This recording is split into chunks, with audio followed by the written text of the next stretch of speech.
Selamat pagi jemaat yang saya kasih di dalam Tuhan Yesus Kristus. Selamat kita berjumpa lagi dan beribadah dalam Tuhan kita. Baik, kita akan langsung lanjutkan saja ya. Pelajaran kita menjawab kebohongan-kebohongan. Oke.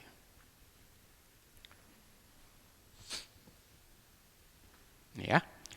Dalam kesempatan menyambut Natal, kita lihat bahwa kebohongan-kebohongan yang diberitakan di dunia menyusup ke dalam gereja dan justru sekarang diberitakan dari dalam gereja dan di atas mimbar. Menggenapi apa yang diperingatkan oleh Yesus dalam Matius pasal yang ke-24, kita ada di zaman itu ya. Yesus menggenapkan, Allah menggenapkan, penggenapan terjadi. Banyak orang datang memakai nama Yesus tetapi tujuannya menyesatkan banyak orang. Kita ada di zaman itu ya, tapi jangan kecil hati. Roh Kudus dan Firman akan menjagai kita ya, akan senantiasa membedakan kita dari orang-orang di luar sana. Nah, kemarin kita sempat diawali dengan ayat ini, saya ingin mengingatkan saja 1 Timotius 3 ayat 14 yang mengatakan bahwa kebenarlah yang menjadi dasar dan tiang kehidupan keluarga Allah dan jemaat Allah yang hidup ya. Nah, ketika menuliskan ayat ini, ingatan Paulus zaman itu ya, kurang lebih 2000 tahun yang lalu, mengarah ke ini ya, bangunan di belakang ini adalah kuil Dewi Artemis atau Dewi Diana ya, dalam budaya atau kehidupan kepercayaan bangsa Yunani zaman itu, salah satu dewi yang mengemuka adalah ini Dewa Diana ini ya. Lalu masyarakat zaman itu membangun satu kuil yang luar biasa megah, bangunannya kurang lebih seperti ini. Dan kuil ini dasarnya begitu kuat, kokoh. Lalu pilar-pilarnya ini berjumlah 127 buah pilar dibuat dari marmer yang dibalut atau dilapisi oleh emas. Begitu megah ya. Nah, ketika Paulus menuliskan surat ini, ayat ini 1 Timotius 3 ayat 14, yang Paulus bayangkan kehidupan keluarga Allah, jemaat Allah, gereja Tuhan seharusnya tidak kalah megahnya dengan bangunan yang ditujukan untuk menyembah berhala ini ya. Jadi ketika menuliskan harusnya seperti itu. Nah, kita bayangkan kalau tidak ada dasar dan tidak ada pilar, bangunan ini ada nggak? Nggak ada ya. Maka kalau kita ambil pesan rohani yang ingin Paulus sampaikan dalam ayat ini, tidak ada kehidupan orang percaya, tidak ada kehidupan orang Kristen, tidak ada yang namanya gereja Tuhan, gereja yang benar, kalau tidak ada kebenaran. Kebenaranlah yang menjadi dasar sekaligus pilar. Tidak ada itu, tidak ada bangunan. Saya selalu mengingatkan kepada sesama hamba Tuhan, tanpa pengajaran firman, tanpa kebenaran, tidak ada gereja. Makanya saya selalu merujuk kepada gereja-gereja ini pakai tanda kutip. Tanda kutip gereja. Karena gereja Tuhan didirikan di atas dasar kebenaran, lalu pilar-pilar yang menopang kokoh berdirinya kehidupan gereja, bahkan sampai keluarga-keluarga, bahkan sampai setiap pribadi adalah kebenaran. Maka ketika kita mendirikan gereja yang benar, tidak ada tempat untuk dusta iblis ya. Dalam hidup kita nggak ada tempat untuk kebohongan-kebohongan. Makanya kita bongkar kebohongan. Mari kita lanjutkan ya. Ya, yang pertama, kebohongan yang pertama kemarin kita sudah lihat, hidup ini random, acak, terjadi begitu saja ya. Nah, kita lihat jawaban dari Alkitab. Saya akan bacakan satu teks saja, sebenarnya banyak ya, dari Kejadian sampai Wahyu, tapi saya akan ambil satu atau beberapa ayat saja ya. Ini saya ambil dari Yesaya pasal 46 mulai ayat yang ke-9, saya bacakan, jemaat memperhatikan. Ingatlah hal-hal yang dahulu dari sejak purbakala, bahwasanya akulah Allah dan tidak ada yang lain, akulah Allah dan tidak ada yang seperti aku, yang memberitahukan dari mulanya hal yang kemudian dan dari zaman purbakala apa yang belum terlaksana, yang berkata, keputusanku akan sampai dan segala kehendakku akan kulaksanakan, yang memanggil burung buas dari timur dan orang yang melaksanakan putusanku dari negeri yang jauh. Aku telah mengatakannya, maka aku hendak melangsungkannya. Aku telah merencanakannya, maka aku hendak melaksanakannya. Dengarkanlah aku, hai orang-orang yang congkak, orang-orang yang jauh dari kebenaran. Keselamatan yang daripadaku tidak jauh lagi, sebab aku telah mendekatkannya, dan kelepasan yang kuberikan tidak bertangguh lagi. Aku akan memberikan kelepasan di Sion dan keagunganku kepada Israel. Allah menyatakan dirinya sebagai pribadi yang demikian. Dia Allah yang Maha Tahu. Dikatakan di sini yang memberitahukan dari mula hal yang kemudian dan dari zaman purbakala apa yang belum terlaksana. Bagi manusia banyak hal belum terjadi. Ya, kalau kita pelajari kitab Wahyu, banyak yang tercantum di dalamnya belum terjadi bagi kita. Tapi ayat ini menegaskan bahwa semua yang akan terjadi dalam masa depan kita, yang kita belum mengalami, itu semua ada dalam rancangan Tuhan. Sejak awal Tuhan sudah merancangkannya dan itu akan digenapi ya. Jadi dia Maha Tahu, tapi dia bukan saja Maha Tahu Allah yang kita sembah. Dia Maha Kuasa. Kalau sekedar Maha Tahu kan kurang lebih sama fungsinya seperti seorang peramal, betul kan? Kita datang ke peramal yang terkenal. Lalu dia menceritakan hal masa depan yang belum terjadi. Begitu ya. Nah, peramal tidak Maha Tahu. Karena ramalannya seringkali meleset. Dan biasanya ramalannya itu global, umum. Semua orang juga sebenarnya bisa melakukan itu. Tapi Allah, dia nggak cuma Maha Tahu. Dia bukan bertindak hanya seperti peramal yang tahu masa depan, tahu apa yang akan terjadi. Tetapi yang akan terjadi di masa depan memang dia yang merencanakan dari awal, lalu dia yang melaksanakan dan menggenapinya. Kita baca ya di terusannya ya. Keputusanku akan sampai dan segala kehendakku akan kulaksanakan. Dari hal yang sepele memanggil burung buas dari timur, artinya pergerakan alam semesta. Di sini pakai contoh burung. Semua Allah yang mengatur. Coba jemaat saya ajak membayangkan. Lihat burung terbang di udara, pergerakannya dari timur ke barat, dari utara ke selatan. Firman ini katakan tidak ada satu hal bahkan yang sepele seperti itu pun terjadi tanpa kehendak Allah. Atau hal yang luar biasa, orang yang melaksanakan putusanku dari negeri yang jauh. Nah, ketika menuliskan teks Alkitab ini, bangsa Israel digambarkan sedang ada dalam pembuangan di Babilonia, ya, ada dalam kekuasaan bangsa Babilonia. Tapi Allah merancangkan seorang raja yang namanya Raja Kores, kalau kita ingat pelajaran Perjanjian Lama, datang mengalahkan Babilonia, lalu dalam pemerintahan Raja Kores inilah bangsa Israel bebas, diizinkan pulang ke negerinya, membangun Israel, bahkan kemudian membangun bait Allah. Tuhan katakan dari hal sepele, burung terbang dari sini ke sini, sampai hal yang besar, Israel bebas dari pembuangan Babilonia, lalu kembali ke tanah airnya dan membangun Yerusalem, membangun bait Allah, itu Allah yang merancangkan. Dari awal Allah sudah merancangkan, lalu Allah yang menggenapi. Itu loh alam semesta yang kita tempati, itu loh hidup kita. Baik yang percaya maupun yang tidak percaya, semua pergerakannya ada dalam kontrol Allah. Tidak ada yang kebetulan, tidak ada yang jadi dengan sendirinya. Kalau saya mau cerita lagi Kejadian pasal 1 sampai pasal 3 menceritakan penciptaan alam semesta oleh tangan Allah sendiri. Dia menciptakan oleh firman ya. Agen penciptaan itu firman ya. Tetapi Kejadian 1 sampai pasal 1 sampai pasal 3 menegaskan bahwa segala sesuatu jadi karena Allah menciptakan. Nah, kalau ada yang menciptakan, konsekuensinya apa? Kita lihat ayat berikutnya ya. Nah, ayat ini pernah kita baca ya. Pengkhotbah pasal yang terakhir, 2 ayat terakhir. Akhir kata dari segala yang didengar ialah takutlah akan Allah dan berpeganglah pada perintah-perintahnya, karena ini adalah kewajiban setiap orang. Karena Allah akan membawa setiap perbuatan ke pengadilan yang berlaku atas segala sesuatu yang tersembunyi, entah itu baik, entah itu jahat. Karena Allah yang menciptakan segala sesuatu, ada rencana, ada maksud, maka di akhir Allah akan mengevaluasi mana yang sesuai dengan rencananya. Maka ada tanggung jawab dalam diri kita sebagai manusia, makhluk ciptaan termulia, diciptakan menurut gambar dan rupa Allah. Pada awal Adam dan Hawa diciptakan, kepada mereka lah, kepada manusia lah, Allah mempercayakan semua ciptaan.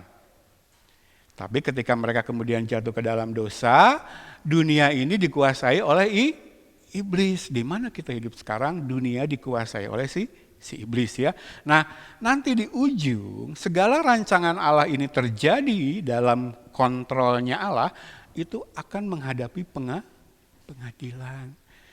Jadi kalau kita percaya ada pencipta, ada Allah yang bertanggung jawab atas segala sesuatu yang ada hari ini, maka kita di ujung nanti akan dihadapkan kepada pengadilan. Makanya manusia mencoba menghapus kisah penciptaan. Muncullah teori, salah satunya teori evolusi, bahwa makhluk hidup terjadi begitu saja dengan sendirinya, secara random, secara acak, tanpa ada yang menciptakan. Apa yang dihindari oleh manusia? Dengan mengarang teori evolusi bahwa segala sesuatu terjadi secara acak dengan sendirinya. Karena manusia mencoba menghindari pengadilan Allah, bahwa segala sesuatu akan dimintai pertanggungjawaban. Jadi kebenaran coba dipelintir. Nah, ini adalah tipuan iblis, dan sayangnya sebagian besar manusia justru jatuh ke dalam tipuan ini. Menjalani kehidupan seolah-olah di akhir nanti tidak ada permintaan pertanggungjawaban ya. Jadi dua ayat ini menghapus atau menganulir, mementahkan bohong iblis yang pertama, bahwa segala sesuatu terjadi dengan sendirinya. Ini kesimpulannya ya. Hidup ini tidak random, segala sesuatu tidak terjadi begitu saja. Ada Allah, ini yang ingin dihindari oleh manusia. Manusia pengen hidup dalam dunia, dalam alam semesta yang kalau bisa nggak usah ada Allah deh. Ya, nggak usah ada Allah deh, biar di ujung tidak ada pertanggungjawaban. Dialah Sang Maha Pencipta yang menjadi awal dan mengawali segala sesuatu. Dia yang berkuasa atas keberlangsungan segala sesuatu dalam kedaulatan mutlak kemahakuasaannya. Dan dialah Hakim Maha Adil yang akan mengadili segala sesuatu. Dia memegang kendali mutlak atas segala sesuatu yang terjadi di dunia ini, dan segala sesuatu terjadi dalam kerangka kehendaknya, oleh kuasanya, dan untuk menggenapi maksudnya. Bahkan ketika hal yang buruk terjadi dalam kehidupan manusia, khususnya kita orang percaya, kita harus percaya bahwa itu Allah izinkan terjadi untuk menggenapi maksudnya. Dan maksud Allah bagi kita orang percaya selalu baik ya, selalu baik. Lanjut. Dan Allah yang berkuasa ini, dan yang adalah satu-satunya Allah, adalah Allah yang dinyatakan di dalam Alkitab ya. Dialah Allah dan tidak ada yang lain. Amin. Jadi ini kesimpulannya, tidak random hidup ini. Kita diciptakan menurut gambar dan rupa Allah karena kita akan mewarisi kemuliaan Allah. Dan itu digenapi dalam diri Yesus, perjanjian baru. Manusia, Yesus yang adalah Allah turun ke bumi, rela menderita dan mati di atas salib untuk membangkitkan satu umat yang akan mewarisi kemuliaan Allah. Yang kepada mereka Allah akan berbagi kemuliaannya. Ujungnya nanti hidup kekal ya. Jadi itu semua sudah ada dalam rencana Allah. Makanya kalau kita mengetahui pengetahuan firman ini, mengenal Allah kita, ketika kita ada dalam lagi down ya, orang dunia katakan hidup kita kebetulan lagi di bawah, lagi down, lagi ada pergumulan, lagi ada masalah, kita percaya. Ya. Roma 8 katakan apa? Allah turut bekerja dalam segala perkara, dalam segala sesuatu untuk mendatangkan kebaikan. Gak ada pilihan Allah yang lain bagi kita orang yang percaya dan mengasihi Dia selain mendatangkan kebaikan demi kebaikan. Kita sudah belajar, kalaupun kita mengalami yang namanya pergumulan hidup, itu adalah ujian untuk memurnikan iman kita, membuat kita naik kelas ya. Jadi tidak random, tidak acak, tidak terjadi dengan sendirinya, tetapi ada Allah yang menciptakan, dan di ujung nanti Allah yang akan meminta pertanggungjawaban. Bohong pertama ya sudah kita counter. Sekarang bohong yang kedua, kebenaran itu relatif, terserah orangnya. Kita lihat jawaban dari Tuhan. Saya ambil satu ayat saja yang pasti jemaat sudah tahu. Ketika Yesus berbicara kepada murid-muridnya dalam Yohanes 14 ayat 6, Yesus berkata ini ya. Kata Yesus kepadanya, kepada mereka murid-murid Yesus. Akulah jalan dan kebenaran dan hidup. Tidak ada seorang pun yang datang kepada Bapa kalau tidak melalui aku. Amin. Ada satu jalan kepada Bapa, ke sorga. Yesus katakan, aku satu-satunya jalan. Hanya iman di dalam Yesus. Hanya ada satu yang bisa seseorang tempuh, yang disebut kebenaran, yang akan membawa dia kepada Allah. Dan Yesus katakan, itu hanya di Dia. Ya. Jalan kebenaran, hidup di ujung, yang disebut hidup di sini, hidup yang kekal, tentu saja terhindar dari hukuman binasa kekal neraka, hanya ada di dalam Yesus. Jalannya hanya ada di dalam Dia, kebenarannya hanya ada di dalam Dia. Kristen itu eksklusif soal kebenaran. Kebetulan minggu kemarin saya sempat ngobrol dengan salah satu murid saya. Dia bilang, kok sekarang banyak orang Kristen gaya hidupnya eksklusif. Tapi dalam pengertian jelek, nggak mau bergaul dengan lingkungan sekitar. Ketika ada bencana alam seperti Cianjur kemarin, seringkali gereja itu menunjukkan terlalu eksklusif gitu. Ada pernah kemarin diributkan kirim bantuan ke Cianjur, tapi pakai label gerejanya gitu kan. Lalu ada yang berangkat ke Cianjur, ngirim bantuan, ngumpulin dari jemaat Tuhan, tapi ditujukan hanya untuk gereja Tuhan. Kata saya, kenapa harus ditujukan buat gereja Tuhan? Kenapa enggak semua masyarakat Cianjur yang mengalami bencana? Nah itu eksklusifnya salah. Tapi kalau dalam hal kebenaran kita harus berani eksklusif. Tidak ada keselamatan selain di dalam Kristus. Eksklusif. Dan dalam kesempatan apapun saya selalu menyatakan itu. Bahkan ketika saya berbincang-bincang dengan kawan-kawan sahabat saya yang beda kepercayaan dengan saya. Oh, iman kami mengatakan tidak ada surga kalau tidak melalui Yesus. Tapi bukan berarti membuat saya eksklusif dalam pergaulan. Istri saya tahu. Semua yang kenal saya tahu. Saya itu orangnya kemana-mana masuk bergaul tuh. Tapi ketika harus berbicara soal kebenaran, satu-satunya jalan menuju hidup, ada pernah kenal yang namanya Billy Graham, terkenal ya penginjil. Ketika ada dalam wawancara di satu acara televisi yang disiarkan secara luas, beliau tidak mau secara tegas mengakui bahwa Yesus satu-satunya jalan menuju surga. Kenal Joel Osteen? Sekarang gerejanya salah satu gereja yang pertumbuhannya paling hebat. Jemaatnya paling banyak ada di Houston, Amerika Serikat. Ketika dia diwawancara oleh Oprah Winfrey dalam salah satu acara talk show-nya, dia nggak berani menyatakan bahwa Yesus satu-satunya jalan. Gerejanya gereja terbesar. Kalau lihat di internet, di Google, itu sudah seperti stadion kalau ibadah.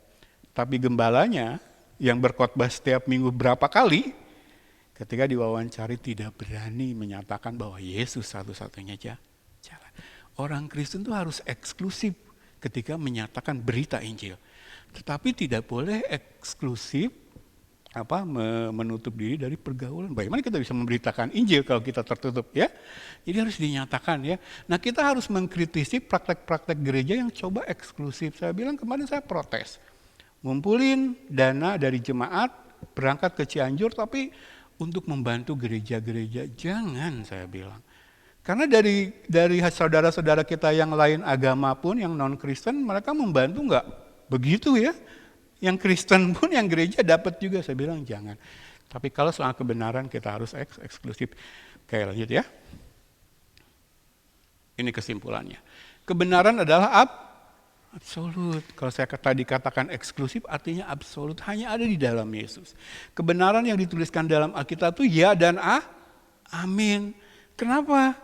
Karena Allah yang menuliskan, sumbernya adalah dari Allah. Yang tadi di kebohongan yang pertama sesudah kita bongkar, Allah sendiri menyatakan segala sesuatu itu sudah dirancangkan oleh Allah, lalu Allah menggenapinya pasti.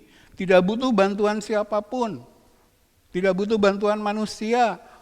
Karena kalau Allah butuh bantuan pihak lain, dia bukan Allah. Ya, ada orang Kristen yang dulu waktu saya belum mengerti, belum belajar firman banyak, waktu saya coba ditarik jadi staf di Sekolah Alkitab Cianjur, Pimpinannya berkata seperti ini, ayo Dani, Tuhan butuh kamu untuk melakukan pekerjaannya di tempat ini. Saya dari awal mendengar perkataan ini udah nggak cocok dengan hati saya. Pikiran saya sederhana waktu itu. Kalau Allah butuh bantuan manusia, dia bukanlah. Sebelum dijadikan kita tuh nggak ada. Hanya ada Allah. Ayat pertama dalam Alkitab berbunyi apa? Kejadian 1 ayat 1. Pada mulanya Allah. Hanya ada Allah. Lalu Allah menciptakan Dani, manusia salah satunya Dani. Nah, kalau Allah Sang Maha Pencipta butuh bantuan dari ciptaannya, dia bukan Allah, saya bilang. Saya nggak akan menyembah Allah yang butuh bantuan manusia. Berarti dia sama dong selevel dengan saya. Enggak ya, dia pribadi yang kudus ya. Sekali lagi kita baca dulu ya. Kebenaran adalah absolut, kebenaran adalah realitas. Anda seharusnya tahu ini. Saya kasih gambaran seperti ini. Jika Anda naik ke atap gedung bertingkat, tinggi ya, bertingkat 10, lalu berdiri di tepi, Anda boleh berkata, saya tidak percaya akan hukum gravitasi. Lalu di sebelahmu mungkin ada orang yang berkata, saya percaya hukum gravitasi. Kalian berdua lalu melompat, maka kalian berdua pasti jatuh. Kalau jatuh dari gedung tingkat ke-10 pasti mati ya. Percaya atau tidak percaya akan hukum gravitasi menjadi tidak relevan. Mau kita bilang percaya, mau kita bilang tidak percaya ada hukum gravitasi, kalau kita loncat dari gedung tingkat ke-10, kita pasti jatuh dan kita pasti mati. Mau percaya nggak percaya itu realitas. Bahkan sains sudah mengkonfirmasi bahwa di bumi ini berlaku yang namanya hukum gravitasi. Kalau satu benda dilepas, dia pasti jatuh. Nah, kalau orang mengatakan bahwa kebenaran relatif sama seperti menyangkal hukum gravitasi. Hukum gravitasi itu realitas, nyata ada. Mau kita bilang nggak percaya pun kalau kita lompat jatuh. Itulah kebenaran dari Allah. Apa yang dinyatakan dalam Alkitab itu selalu saya katakan realitas. Realitas itu sesuatu yang terjadi yang tidak bisa disangkal. Itu kebenaran yang absolut yang dari Allah. Kalau kita keluar pagi hari, sementara kita merasakan sengatan sinar matahari, lalu kita bilang bahwa matahari itu ada itu relatif, maka kita adalah orang bodoh itu. Bahwa matahari itu ada itu kebenaranmu mutlak. Mau kamu bilang gak percaya, itu terjadi setiap hari. Apa yang ditulis dalam Alkitab itu pasti digenapi. Yesus katakan tidak ada satu titik pun, satu iota pun akan dihapus sebelum itu digenapi. Karena ini firman Allah. Allah tuh gak mungkin bohong. Ini kebenaran, ini realitas, ini mutlak. Pasti jadi. Sebagaimana hukum gravitasi bumi, sebagai matahari bersinar, itu realitas. Realitas itu kebenaran yang mutlak. Kalau kita sangka, berarti kita hidup dalam kebohongan. Orang mungkin bilang, mana nggak ada matahari, bahwa matahari itu ada itu kebenaran yang relatif, terserah orangnya mau mengakui mau tidak. Gimana? Orang bendanya di atas bersinar, nangkep ya. Jadi kebenaran Allah itu kebenaran yang mutlak ya. Jika dalam dunia lahiriah saja ada dan berlaku hukum-hukum alam yang bersifat mutlak, apakah Anda sungguh-sungguh percaya bahwa dalam dunia spiritual berlaku hukum yang relatif? Jika Anda menjawab ya, Anda delusional atau hidup dalam kebohongan. Sama seperti menyangkal matahari itu ada. Sama seperti menyangkal Allah itu ada. Manusia sekarang pengennya semua relatif. Udahlah Dan, jadi pendeta jangan terlalu keras, jangan terlalu saklek.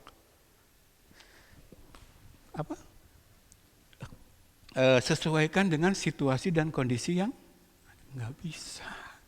Kebenaran itu realitas. Saya nggak bisa berdiri di atas mimbar lalu berbicara kepada jemaat hukum gravitasi itu bisa ada, bisa tidak. Itu relatif. Itu kebenaran relatif. Tidak bisa. Berarti saya bohong. Karena kalau saya loncat, saya pasti jatuh ke bawah.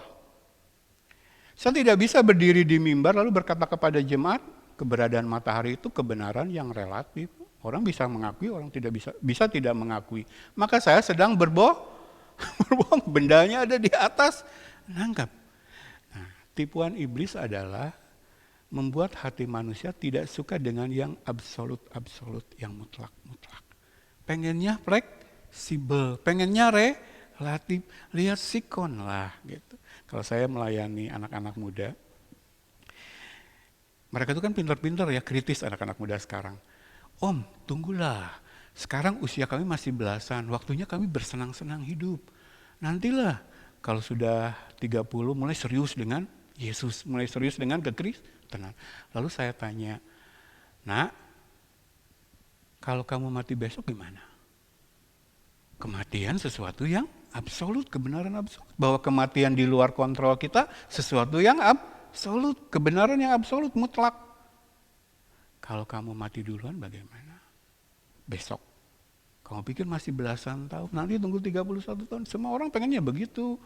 Sekarang menikmati dulu dunia, nantilah sudah umur sekian baru. Masalahnya realitas nggak kompromi dengan keinginan kita. Ya, Allah yang mengontrol karena dia Allah, tapi manusia kalah, pasti kalah. Makanya satu-satunya langkah yang bijak adalah ikut apa kata kebenaran ya. Ini, lanjutkan dulu.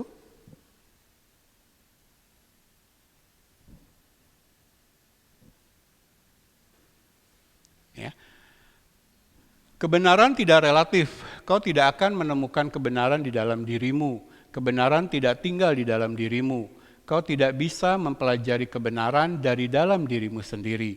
Kebenaran ada di luar dirimu. Kau tidak bisa menentukan kebenaran berdasarkan pengalaman pribadimu, perasaanmu, pemikiranmu, atau keinginanmu. Kebenaran hanya ada di dalam Alkitab. Sumbernya Allah. Seringkali nggak sesuai dengan pengalaman pribadi kita, tidak sesuai dengan keinginan perasaan kita, tidak sesuai dengan pemikiran kita, ya, tidak sesuai dengan apa yang kita mau. Allah katakan apa? Seperti langit dan bumi, jarak antara pikiranku dengan pikiranmu, rencanaku dengan rencanamu. Itulah kondisi manusia, itu realitas, itu kebenaran yang absolut ya. Lanjut dulu. Kebenaran hanya ada di dalam Alkitab ya, wahyu dari Allah. Allah yang dinyatakan dalam Alkitab adalah satu-satunya Allah yang benar, yang menetapkan dan menyatakan apa yang benar tentang segala sesuatu. Dan itu semua adalah absolut. Itulah kenapa kita begitu pede dalam iman Kristen kita. Karena Allah kita Allah yang absolut. Sekali dia memilih kita, memasukkan kita ke dalam iman yang benar, lalu dia berkata pasti masuk surga, maka itu pasti. Kalau orang masuk iman Kristen yang benar lewat kelahiran kembali, enggak ada murtad. Enggak ada murtad. Orang Kristen yang murtad itu adalah orang Kristen yang iman Kristennya enggak sungguh-sungguh. Kita sudah belajar ya di pelajaran-pelajaran yang lalu, khususnya dalam materi kelahiran kembali. Karena Allah itu kebenarannya absolut. Ketika dia bilang A, pasti genap A. Nggak ada gitu di tengah jalan Allah berubah pikiran. Kalau begitu kebenarannya nggak absolut. Kalau Allah berubah pikiran, Allah itu kan nggak mungkin berubah dulu, sekarang sampai selamanya. Dia tetap sama, nggak ada bayang-bayang perubahan dalam dirinya. Kalau Allah bisa berubah pikiran, orang percaya yang sudah dipanggil Allah, dipilih Allah bisa murtad, saya nggak akan tenang dalam iman Kristen saya. Tapi janji kebenaran firman adalah ya dan amin ya. Jadi semua kebenaran yang berasal dari Allah yang kita dapati dalam Alkitab ini bersifat absolut ya, bersifat mutlak. Oke, lanjut dulu. Kebenaran adalah absolut sebagaimana dinyatakan dalam Alkitab. Moralitas adalah absolut sebagaimana dinyatakan dalam Alkitab. Penciptaan adalah absolut sebagaimana dinyatakan dalam Alkitab. Relasi ada sebagaimana itu ada berdasarkan pengertian yang tertulis dalam Alkitab. Waktu dan kekekalan ditetapkan bagi kita sebagaimana dinyatakan dalam halaman-halaman Alkitab. Apa yang ditulis di sini semuanya kebenaran absolut. Tidak ada satupun yang terjadi di luar kebenaran ini. Kalau Yesus tadi berkata, akulah jalan, kebenaran, dan hidup. Tidak ada seorang pun sampai kepada Bapa kecuali melalui aku, melalui Yesus. Maka itu adalah kebenaran absolut. Saya pakai istilah tadi eksklusif. Nggak bisa orang Kristen tuh toleransi dalam hal kebenaran. Karena kalau kita mulai mengkompromikan kebenaran, menjadikannya relatif, maka berbahaya bagi nasib kita dalam kekekalan. Berarti iman yang saya anut pun di dalam Kristus bisa berubah kalau kebenaran Allah tidak absolut. Tapi nanti kita akan belajar semakin dalam tentang pribadi Allah, kita akan semakin diyakinkan bahwa Allah itu pribadi yang absolut ya. Ingat penciptaan hari pertama? Apa yang diciptakan? Hari pertama apa yang diciptakan? Terang. Alkitab mencatat apa? Lalu berfirmanlah Allah, jadilah terang. Maka jadilah terang. Dalam perjalanan pelayanan Yesus di dunia, ketika ada orang kusta datang kepada dia, apa yang engkau mau aku lakukan? Lalu orang kusta ini bilang, buat aku tahir. Lalu Yesus bilang, jadilah seperti keinginanmu, tahir. Lalu seketika orang itu tahir. Firman Allah tuh, setiap firman Allah yang keluar dari mulut Allah itu akan melakukan tugasnya, akan menggenapi setiap rencana Allah dan tidak akan pernah kembali dengan sia-sia. Itu firman Allah. Kita harus percaya. Masalahnya, kita berani gak menjalani hidup sangkal diri. Firman Allah dan Roh Kudus itu bekerja bersama-sama dan maha kuasa. Masalahnya kebanyakan orang Kristen tuh gak mau mempraktekkan sangkal diri. Sangkal diri itu artinya mengakui cuman Yesus Tuhan dalam hidup saya. Biar kuasa Yesus yang mengatur, yang mengerjakan segala sesuatu dalam hidup saya. Banyak orang Kristen kalau menjalani kehidupan sehari-hari, saya baru ngobrol kemarin sama istri saya. Kalau dalam praktek kehidupan sehari-hari, termasuk hal yang sepele, kita bablas terus ngikutin, inginnya kita gak melatih sangkal diri untuk hal-hal yang tidak perlu. Terus gimana Tuhan mau bekerja? Kita belum menjadikan dia Tuhan dalam hidup kita. Nangkep ya? Nyambungnya maha kuasanya Tuhan, firman dan Roh Kudus dalam hidup orang percaya dengan praktek hidup sangkal diri. Sangkal diri itu mengakui Yesus Tuhan. Bukan ego saya lagi. Kalau ego saya, keinginan saya menyeret saya ke satu hal dan saya tahu itu sudah keinginan bukan lagi kebutuhan. Lalu saya tidak mengerem diri, tidak sangkal diri. Lalu gimana Yesus mau bekerja? Nangkep ya? Makanya penyangkalan diri itu kebenaran mutlak. Karena Yesus datang ke dunia pun, nanti kita lihat ayatnya, sangkal diri. Oke, lanjut dulu ya. Jadi Alkitab itu otoritas tertinggi dalam hidup orang percaya. Beda dengan ini, no. Berani bilang no. Untuk hal ini saya bersikap eksklusif. Ya. Kalau kata orang banyak benar, tapi kata Alkitab salah, kita berani bilang no, ya. Oke, kebohongan yang ketiga, manusia pada dasarnya baik. Saya akan baca ulang ayat yang pernah saya baca ya. Roma 3 mulai ayat yang ke-9. Jadi bagaimana, adakah kita mempunyai kelebihan daripada orang lain? Sama sekali tidak. Sebab di atas telah kita tuduh baik orang Yahudi maupun orang Yunani, Kristen, non-Kristen dulu sebelum masuk dalam iman Kristen, bahwa mereka semua ada di bawah kuasa dosa. Ya. Ingat Roma 3 ayat 23, semua orang telah berbuat dosa dan telah kehilangan kemuliaan Allah. Semua orang ya. Lanjut. Seperti ada tertulis, tidak ada yang benar seorang pun tidak. Tidak ada seorang pun yang berakal budi, tidak ada seorang pun yang mencari Allah.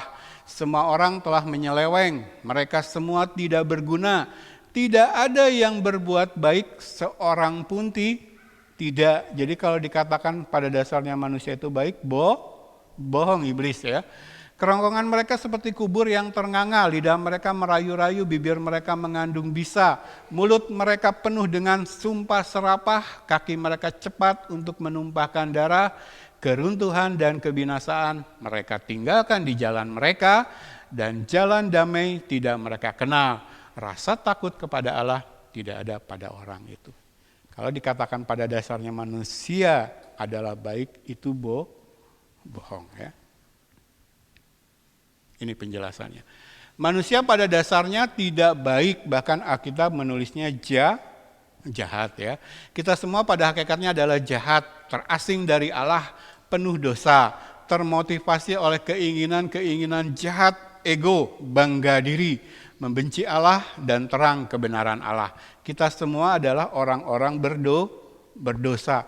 Iman Kristen harus mulai dari kebenaran mutlak ini. Dalam pengalaman pelayanan saya, banyak orang yang mengaku Kristen tapi menolak ketika saya sampaikan kebenaran firman. Ketika ditegur, ketika coba dikoreksi oleh kebenaran firman, mereka menolak. Kenapa? Karena mereka sudah dimakan oleh bohongnya iblis, bohongnya dunia.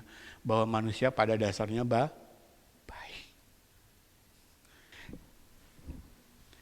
Jadi kebohongan-kebohongan dunia ini merasuk ke dalam gereja, lalu disampaikan di mimbar oleh nabi-nabi palsu. Ketika diterima oleh jemaat itu mempengaruhi hidup jemaat. Makanya kalau sesuatu disampaikan di mimbar itu jangan main-main loh. Kalau jemaat sudah menerima, menaruh di pikiran dan hati, itu pasti mewujud dalam sikap dan tindakan. Tinggal tunggu waktu. Kemarin saya sudah bersaksi ya. Di sekolah ada acara sinterklas. Lalu orang tua disuruh berbohong, nitip kado, nanti dikasih oleh sinterklas, dibilang dari sinterklas. Saya beli kado buat anak saya, kami beli kado buat hadiah Natal. Tapi saya nggak izinkan itu dikasih ke sinterklas. Saya bilang ke istri, bungkus aja apa yang ada di rumah, kasih itu dititipkan. Tapi nanti setelah pulang bilang, ini dari Tuhan Yesus. Tapi karena anak sudah diajari di sekolahnya seperti itu, ketika saya coba uji, ditanya-tanya lagi, dari siapa? Nah yang dari Tuhan Yesus lupa terus. Beberapa kali dia lupa, dia bilang dari Sinterklas. Nanggap jemaat apa yang ingin saya sampaikan.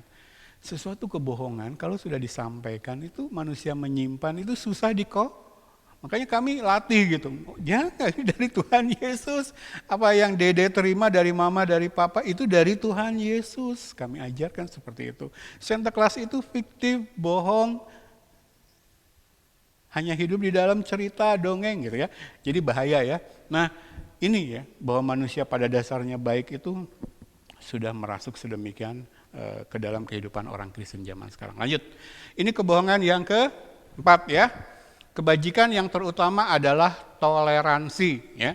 Karena mengakui bahwa hidup itu acak, terjadi begitu saja, tidak ada pertanggungjawaban, lalu mengakui bahwa kebenaran itu relatif, terserah orangnya, lalu mengakui bahwa manusia pada dasarnya baik, kebohongan 3, maka yang keempat, kita harus kompromi, jadi toleransi di sini kompromi. Kalau orang Kristen tahu kebenaran, sebenarnya sudah diajari dari Alkitab, tapi melihat di sekelilingnya sesama Kristen ada yang berbuat salah, toleransi lah, biarin aja. Nggak berani dia menyampaikan apa yang benar, nggak berani dia menyatakan apa yang salah. Ya, oke. Jawaban Alkitab seperti apa? Kita lihat. Nih saya pakai 2 ayat ini ya. 2 Petrus 1 mulai ayat yang kelima. Justru karena itu kamu harus dengan sungguh-sungguh berusaha untuk menambahkan kepada imanmu kebajikan, dan kepada kebajikan pengetahuan, dan kepada pengetahuan penguasaan diri, kepada penguasaan diri ketekunan, dan kepada ketekunan kesalehan, dan kepada kesalehan kasih akan saudara-saudara, dan kepada kasih akan saudara-saudara kasih akan semua orang. Perhatikan kata yang saya kasih tanda kuning, kebajikan. Sering dengar kata kebajikan ya. Apa bedanya dengan kebaikan? Alkitab menulis kebajikan. Nah, saya ingin beritahu jemaat, kebajikan itu beda dengan kebaikan. Kebajikan itu kalau dalam bahasa Inggris dipakai kata virtue. Mungkin pernah dengar ya. Ini kebajikan. Sedangkan kebaikan biasanya dalam bahasa Inggris dipakai kata goodness. Ya. Kebaikan atau perbuatan baik. Apa sih bedanya kebajikan dan kebaikan? Kebaikan itu sikap nyata, perbuatan nyata yang baik di mata manusia. Tapi kebajikan itu sesuatu yang lebih mendalam.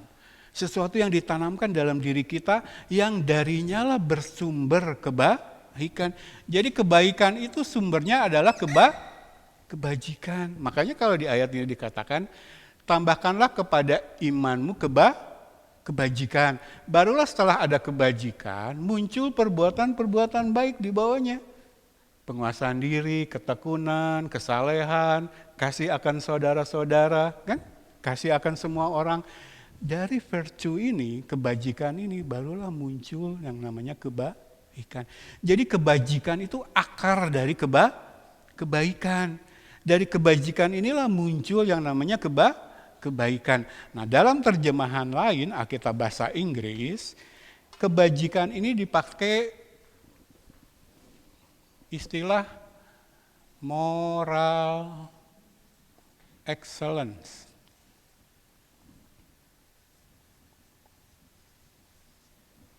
Kalau baca Alkitab bahasa Inggris yang lain, virtue atau kebajikan ini dipakai kata moral excellence. Tingkat moralitas yang paling tinggi. Nah, ini moral excellence atau ukuran moral yang tertinggi hanya ada di dalam Allah. Sumbernya adalah kebenaran. Beda dengan ukuran moral manusia dunia tanpa kebenaran Allah. Manusia mengenal moralitas, kan? Tapi itu standarnya enggak setinggi kebajikan yang ditulis dalam Alkitab. Artinya apa? Kebajikan yang ditambahkan kepada iman itu sesuatu yang berasal dari Allah. Ukurannya, standarnya adalah Allah.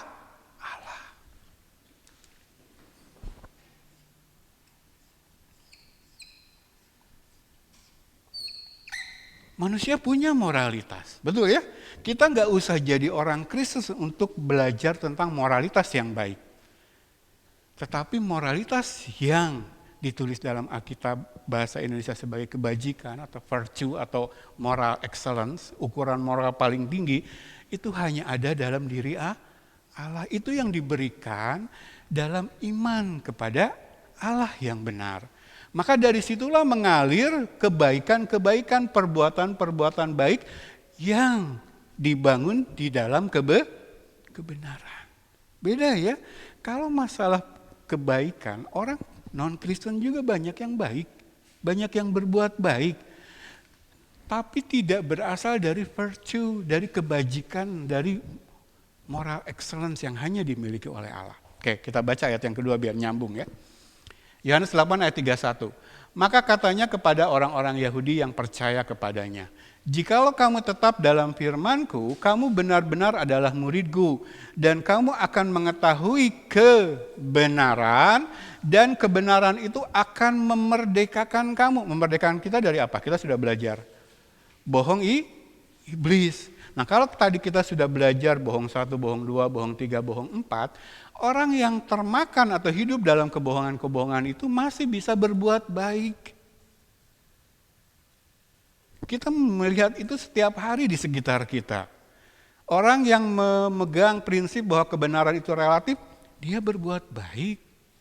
Orang yang memegang prinsip bahwa segala sesuatu terjadi dengan sendirinya, dia percaya teori evolusi, dia berbuat baik.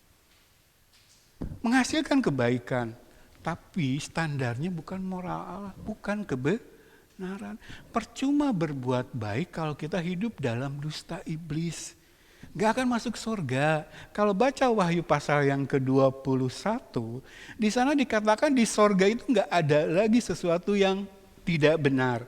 Hanya ada kebenaran. Yang najis gak ada. Yang bohong, yang dusta gak ada di surga sana. Hanya ada kebenaran Allah. Maka kebaikan kita, kalau kita produksi, kita hasilkan, kita lakukan dalam hidup kita yang ikut kebohongan iblis, gak masuk hitungan Allah. Saya tuh udah capek ngulang-ngulang karena di luar gak ada yang percaya. Manusia membangga-banggakan perbuatan baik. Ya? Karena yang terpenting adalah kebenaran yang akan memerdekakan kita dari dusta kebaikan. Saya itu terlalu banyak bertemu dengan orang Kristen yang begitu bangga dengan perbuatan baik. Tapi ketika diajari hukum-hukumnya Allah, gak mau. Ketika saya lewat mimbar mengatakan, kehidupan rumah tangganya salah, kehidupan usahanya salah, kehidupan pergaulannya salah. Karena tidak sesuai dengan hukum Allah, dia gak mau. Dia merasa dengan perbuatan baiknya yang banyak, dia sudah Moral excellence. Sekali lagi ya, jadi kebajikan yang dituliskan dalam Alkitab itu akar dari kebaikan. Tapi kebajikan yang benar yang dituliskan dalam Alkitab itu berasal dari Allah. Karena yang lebih penting adalah kebenaran. Percaya bagus, tapi harus jadi murid. Murid pun harus sungguh-sungguh murid. Sungguh-sungguh murid tandanya apa? Tetap di dalam firman supaya memperoleh kebenaran, supaya dengan kebenaran itulah kita dimerdekakan dari dusta. Kan kerjaan iblis cuma dusta. Sejak Adam dan Hawa jatuh ke dalam dosa, senjatanya dusta. Kuasa Tuhan dalam diri orang percaya itu real, kebenaran mutlak, janji firman. Cuman masalahnya kita memberi diri nggak dipimpin oleh Yesus hidup kita. Itu ya. Oke.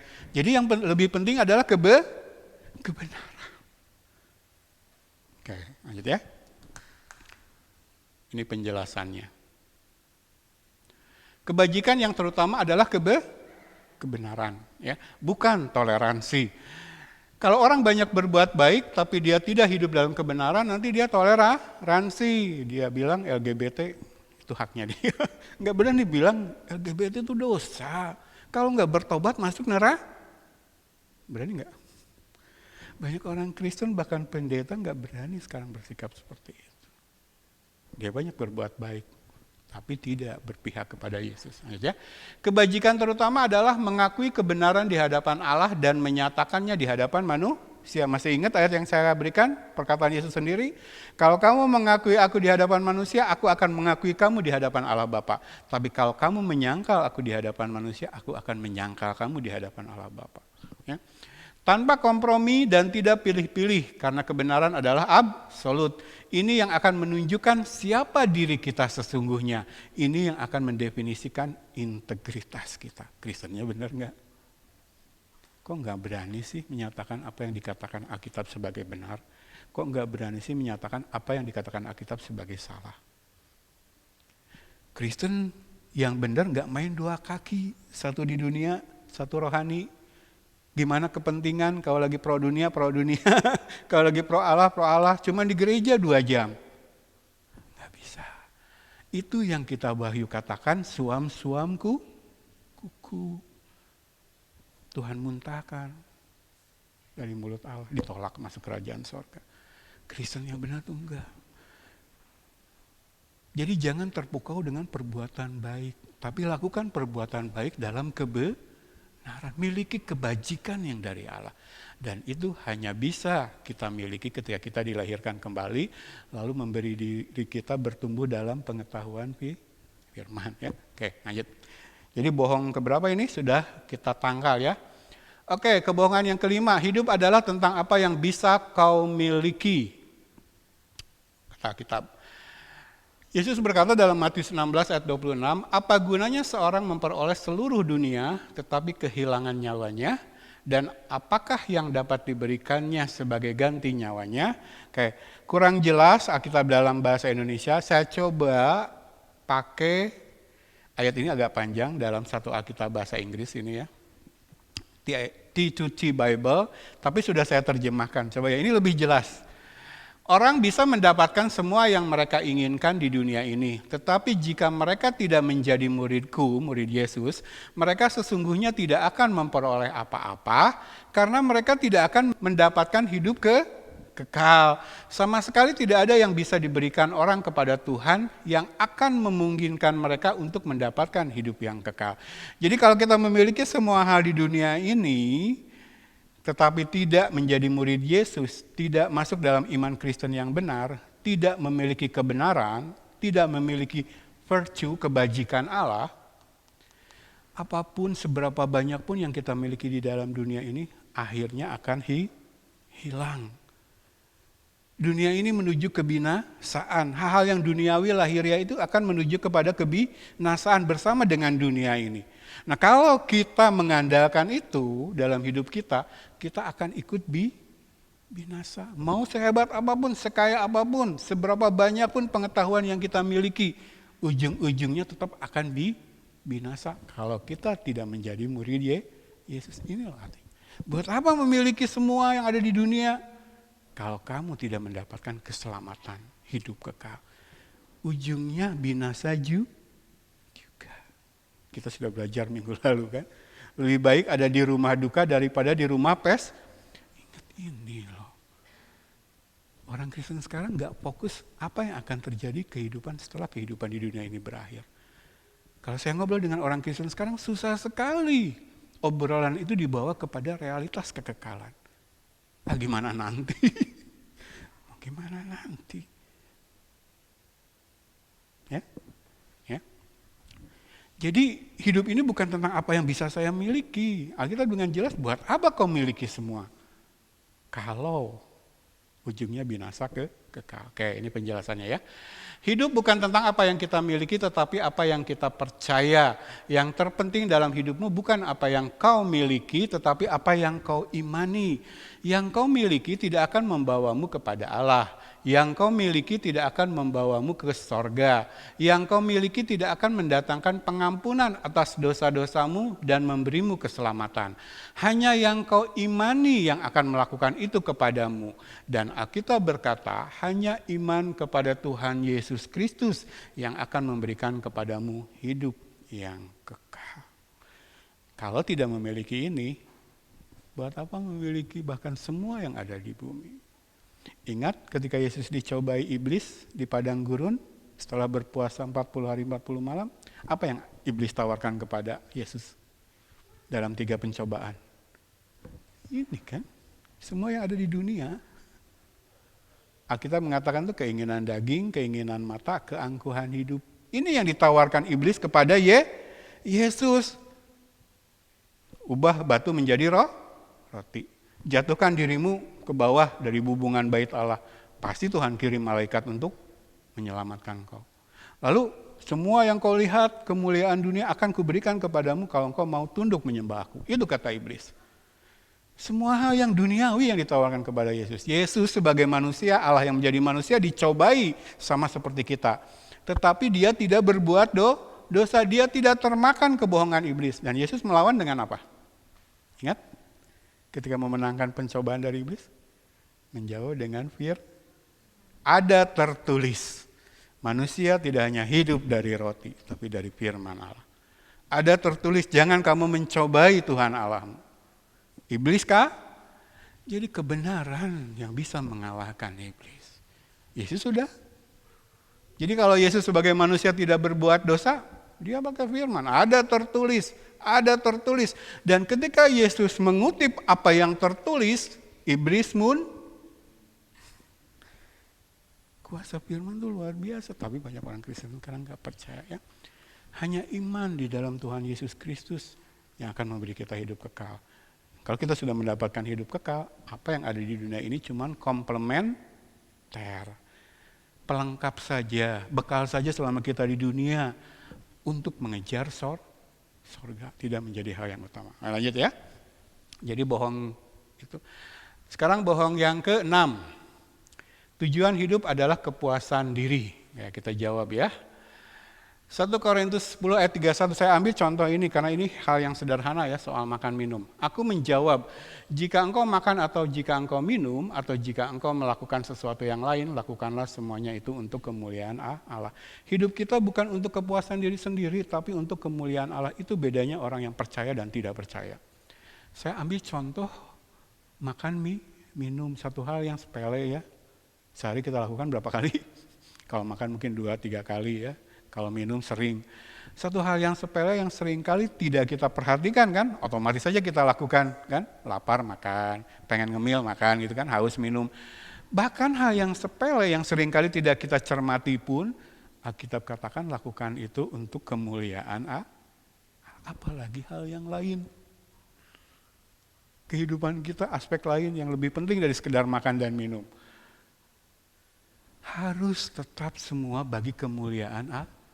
Ini konteksnya makan makanan yang sudah disajikan kepada berhala. Nanti kita belajar lebih dalam ya. Tapi intinya saya mau ambil dulu bahwa hal yang paling kecil pun, hal yang paling kita anggap sepele pun karena seharian kita lakukan, seringkali tidak kita cermati, Tuhan ingatkan harus kamu lakukan untuk kemuliaan Allah.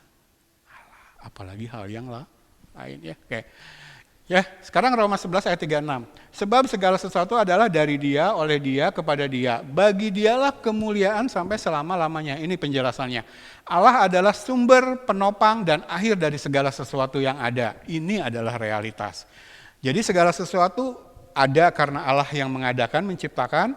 Lalu segala sesuatu bertahan karena Allah yang menopang. Lalu segala sesuatu akan berakhir karena Allah menyatakan itu berakhir. Maka kalau kita sadar bahwa realitas seperti itu, kebenaran yang absolut, maka segala kemuliaan hanya bagi Allah. Jadi boleh baca nanti ya ayat-ayat ini nadanya sama dengan ini. Segala sesuatu itu kita bisa ibadah seperti sekarang itu karena Allah mengizinkan terjadi. Oma masih sehat ya dengan usia yang sudah lanjut karena Allah memelihara Oma. Pulang ke rumah ada makanan kita bisa makan, itu karena Allah mengizinkan, Allah memelihara kita. Maka kalau kita sadar realitas ini, kebenaran absolut ini, tidak ada peluang untuk kita mengklaim semua kemuliaan hanya bagi Allah. Jadi salah ya kebohongan tadi ya, yang dicari cuma kepuasan diri, enggak ya orang Kristen yang benar. Oke, ini yang terakhir, ini penjelasannya dulu. Tujuan dari hidup bukan untuk mencapai kepuasan diri, tujuan hidup adalah bagi kemuliaan Allah, hormat dan keagungan bagi Allah. Berbuat bagi kerajaan Allah, itulah juga adalah berkat dan anugerah terutama dalam hidup ini. Ketika kau hidup bagi hormat keagungan Allah, berbuat bagi kerajaannya, kau akan menikmati hidup dalam wujud yang paling hakiki. Banyak orang Kristen belum mengalami jadi nggak tahu. Bagi kami, menyerahkan segala kemuliaan bagi Allah tuh jauh lebih nikmat daripada mengklaim buat kepuasan diri sendiri. Nggak ada ya. Kalau orang iman Kristennya benar, mengabdi kepada Allah, semua buat kemuliaan Allah, itu yang akan mendatangkan kebahagiaan sejati, kepuasan sejati. Jemaat harus mengalami ini. Oke lanjut. Ini ya kebohongan yang terakhir 7 dan 8. Kau bisa menjadi apapun yang kau mau, lalu yang ke-8, kematian adalah transisi yang menyenangkan. Ini jawaban firman. Ibrani 9 ayat 27 tentang kematian. Dan sama seperti manusia ditetapkan untuk mati hanya satu kali saja, dan sesudah itu dihakimi. Takut manusia berdosa menghadapi kematian seharusnya, karena dia akan dimintai pertanggungjawaban. Yohanes 3:19, dan inilah hukuman itu, terang telah datang ke dalam dunia, tetapi manusia lebih menyukai kegelapan daripada terang, sebab perbuatan-perbuatan mereka jahat. Sebab barang siapa berbuat jahat, membenci terang dan tidak datang kepada terang itu, supaya perbuatan-perbuatannya yang jahat itu tidak nampak. Yang pertama adalah, ini kebenaran absolut realitas yang menyatakan bahwa manusia berdosa harusnya takut menghadapi kematian. Ya. Kalau dia belum menganut iman Kristen yang benar di dalam Kristus Yesus, menerima Yesus, mengakui Yesus sebagai Tuhan dan Juru Selamat, harusnya dia takut kepada kematian. Karena yang menantikan dia adalah penghakiman. Iblis menyamarkan ini. Iblis mencoba melancarkan kebohongannya lewat berbagai kisah bahwa kematian itu pengalaman yang indah. Ya, kita sudah melihat. Kita ada di satu lorong gelap tapi di ujung ada terang. Enggak ada terang di ujung bagi orang berdosa. Ya. Lalu yang kedua, dikatakan tadi kebohongan apa? Manusia bisa mendapatkan apa yang dia mau. Manusia bisa menjadi apa yang dia mau, itu bohong besar. Ketika terang sudah datang pun manusia lebih memilih gelap. Yesus sudah datang, kebenaran firman sudah dibukakan dalam perjanjian baru pun, semua orang bahkan yang mengaku Kristen lebih memilih gelap. Manusia nggak bisa memilih apa yang baik bagi dirinya. Manusia tidak bisa mendapatkan oleh usahanya sendiri apa yang baik bagi dirinya. Firman ini mengatakan dengan terang benderang. Terang sudah datang, tapi manusia lebih suka gelap. Kami mengalami itu dalam pelayanan kami. Ayo belajar supaya tahu yang benar seperti apa. Enggak mau. Karena kalau saya belajar firman, nanti semakin banyak hidup saya kelihatan jahat. Firman itu enggak pernah salah. Oke, kita lihat penjelasannya ya. Berbekal 2 ayat ini. Kematian bukanlah bagi kebanyakan orang transisi yang menyenangkan, melainkan perjalanan yang sangat mengerikan yang akan mengirimu kepada penghakiman kekal. Dan kau tidak bisa mengubah dirimu sendiri, kau tidak bisa mendapatkan apapun yang kau mau. Kebanyakan manusia yang berdosa tidak tahu apa yang dia mau sebenarnya. Ya? Ini adalah kebohongan karena semua orang punya keterbatasan. Kau tidak bisa menjadi apapun yang kau mau. Kau mungkin bisa menjadikan hidupmu lebih baik, tetapi kau tidak bisa mengubah dirimu menjadi apapun yang kau mau. Kau tidak bisa mengubah hatimu. Kau adalah engkau sebagaimana adanya. Tidak baik, jahat. Orang tidak baik, orang jahat, orang mati dalam dosa, bagaimana dia bisa tahu apa yang diingini dia? Terang sudah datang pun dia lebih memilih kegelapan. Orang sekarang kalau diajari bahwa dosa itu menguasai dia sebelum masuk iman Kristen yang benar, orang itu nggak percaya.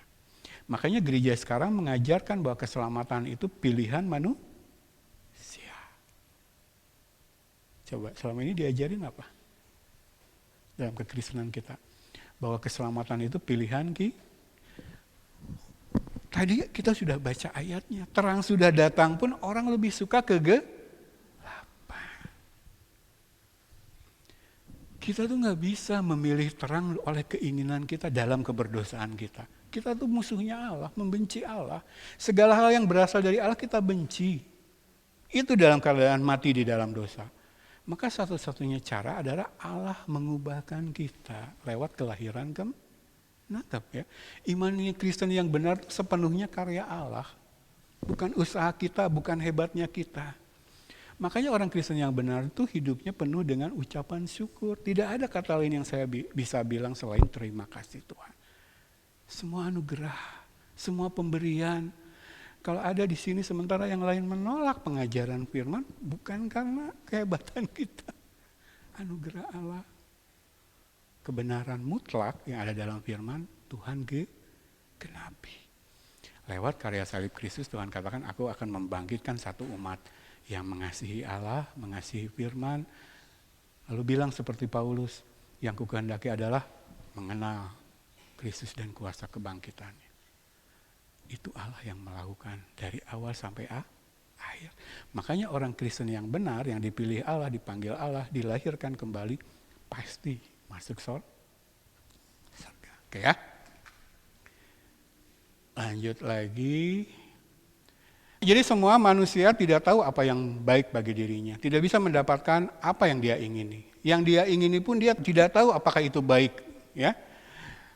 Kabar baiknya adalah Allah mengasihimu, Allah mengasihi kita, Allah mengasihi dunia, Allah mengasihi orang-orang berdosa, Allah bisa mengubahkanmu, Allah akan mengubahkanmu, Allah akan menjadikanmu ciptaan baru melalui iman di dalam Yesus Kristus.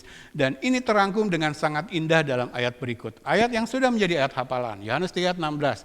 Karena begitu besar kasih Allah akan dunia ini sehingga ia telah mengaruniakan anaknya yang tunggal, supaya setiap orang yang percaya kepadanya tidak binasa, melainkan beroleh hidup yang kekal. Ya.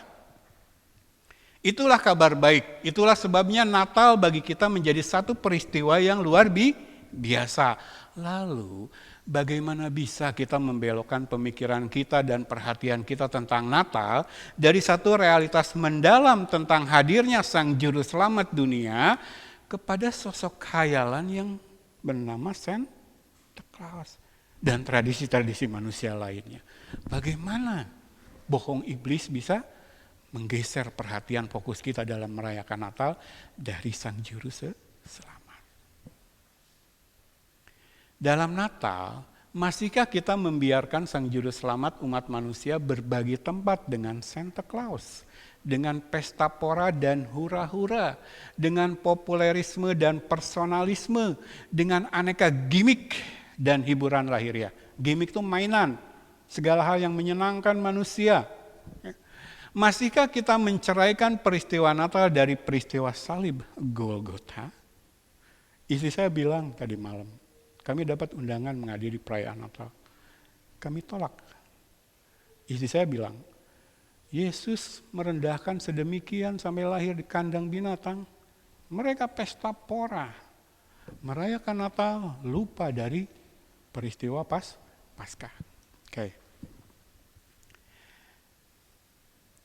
Terakhir ya, ini menutup khotbah kita. Ini ayat yang sering saya bagikan, ayat terindah, ayat yang paling pas sebenarnya kita renungkan dalam peristiwa Natal ya. Filipi 2 ayat 1.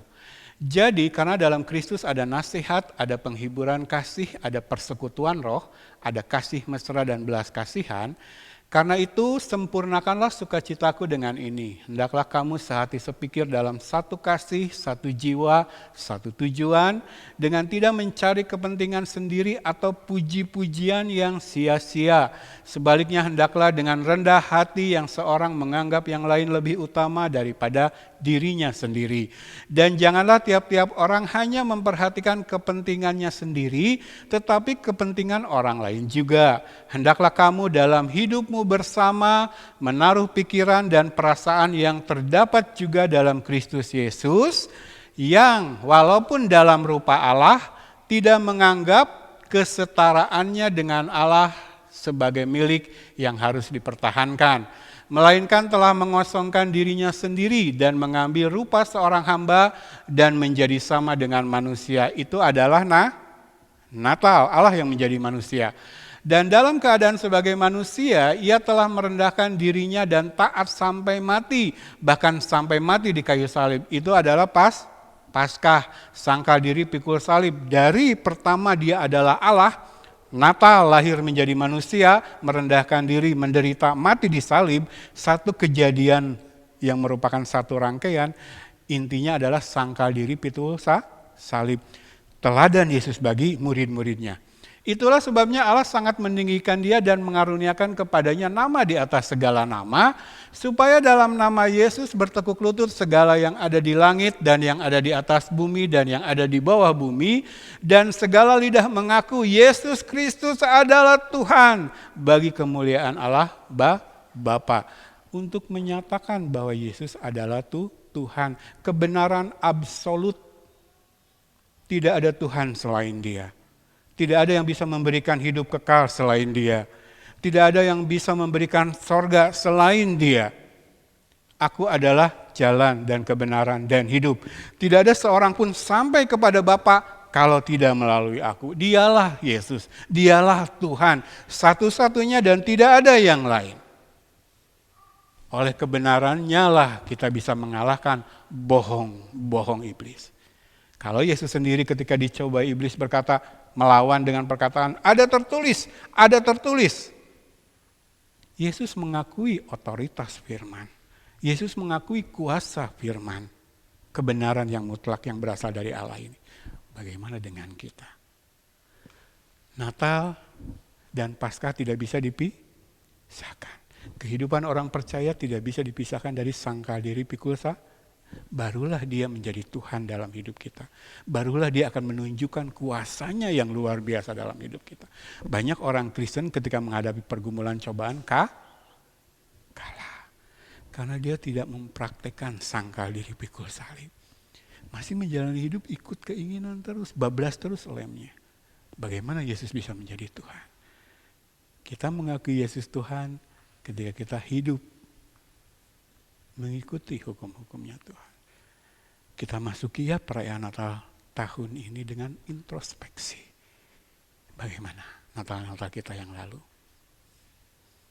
Minggu depan saya sudah siapkan khotbah Natal. Kita akan merayakan Natal di tempat ini. Tidak ada Santa Claus, amin. Tidak ada pesta pora, amin. Tidak ada mengedepankan kepentingan manusia, amin. Kita bangun satu tahta lalu kita katakan di hadapan Tuhan, hanya buat Engkau. Perayaan Natal ini hanya buat Tuhan Yesus. Yang sudah merendahkan sedemikian luar biasa kurang lebih 2000 tahun yang lalu. Layak naik tahta dalam kehidupan kita. Amin. Mari saya undang jemaat bangkit berdiri.